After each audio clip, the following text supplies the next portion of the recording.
नमस्कार दोस्तों। मैं आपका दोस्त बजरंग प्रजापति एक बार पुनः आपके सामने उपस्थित हूँ अमर कथा महाभारत का एक और अंक लेकर। वैसे तो भगवान कृष्ण ने कदम कदम पर मृत्यु का सामना किया है, चाहे वो जन्म से लेकर कंस की दुश्मनी से लेकर पूतना संहार से लेकर और भी अनेकों राक्षसों के वध से लेकर उन्होंने प्रत्येक कदम पर मृत्यु का सामना किया है। लेकिन एक बार उनका सामना काल्यवन नामक दैत्य से भी हुआ, जो उन्हें मारना चाहते थे। लेकिन भगवान कृष्ण ने बड़ी चतुराई से उसका भी संहार करवा दिया। अब बात करते हैं पांडवों और कौरवों के उस युद्ध से पहले के वृतांत पर, जब भगवान श्री कृष्ण को महसूस हुआ कि उनके ऊपर कोई संकट आ सकता है या दुर्योधन के द्वारा उन्हें बंदी बना लिया जा सकता है।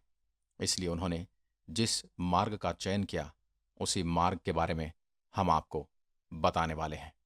भगवान कृष्ण जब शांति दूत बनने के लिए तैयार हुए और उन्होंने हस्तिनापुर में शांति दूत बनकर जाना स्वीकार किया, तभी पांडवों में सबसे अधिक अर्जुन को उनकी चिंता थी कि कहीं दुर्योधन उनका कोई अनिष्ट न कर दे।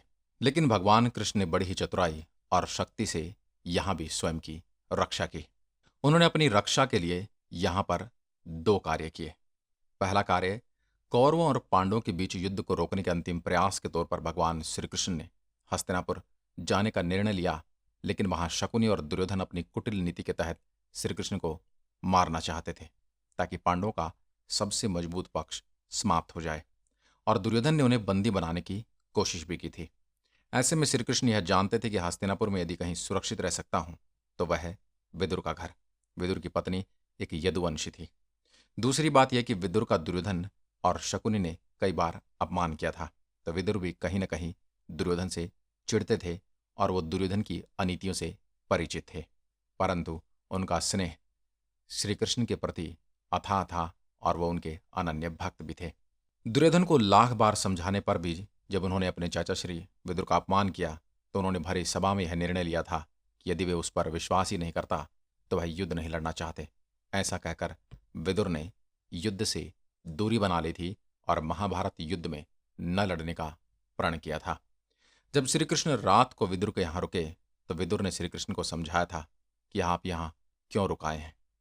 वह दुष्ट दुर्योधन किसी की नहीं सुन रहा है, वह आपका भी अपमान जरूर करेगा। श्री कृष्ण जानते थे कि दुर्योधन भरी सभा में मेरा भी अपमान कर सकता है और उसके बाद परिस्थितियां बदल जाएंगी। ऐसे में हस्तिनापुर में उन्होंने विदुर के यहाँ रुकने का फैसला किया, क्योंकि विदुर के पास एक ऐसा हथियार था जो अर्जुन के गांडीव से भी कई गुना शक्तिशाली था, और कौरव इस बात को भली भांति जानते थे। दूसरा कारण यह भी था कि भगवान श्री कृष्ण को खाने या पीने में विष मिलाकर दिया जा सकता है, इसलिए उन्होंने, या रात्रि में उन पर कोई हमला किया जा सकता है, इसलिए उन्होंने राजमहल की जगह विदुर के घर में ही रहना उचित समझा। दूसरा कार्य, भगवान कृष्ण सात्विकी योग्यता और निष्ठा पर बड़ा विश्वास करते थे।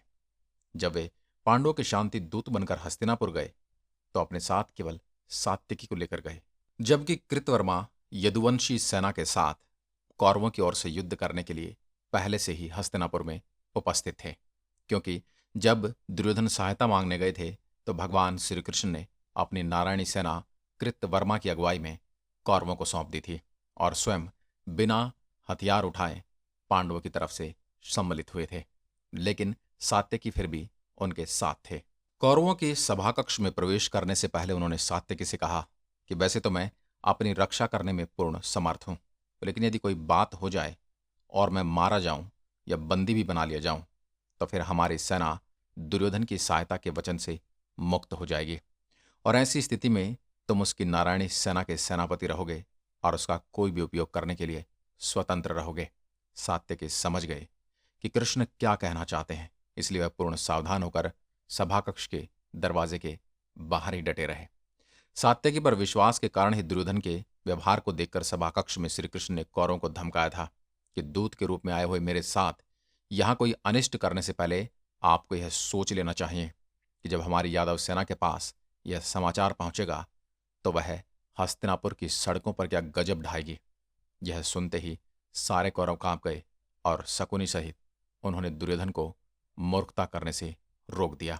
तब भगवान श्री कृष्ण ने शांति प्रस्ताव के तहत कौरवों से 5 गांव मांगे थे, लेकिन दुर्योधन ने इस प्रस्ताव को भी ठुकरा दिया था और कहा था कि मैं 5 गांव तो क्या, उन्हें सुई की नोक जितनी भी धरती नहीं दे सकता।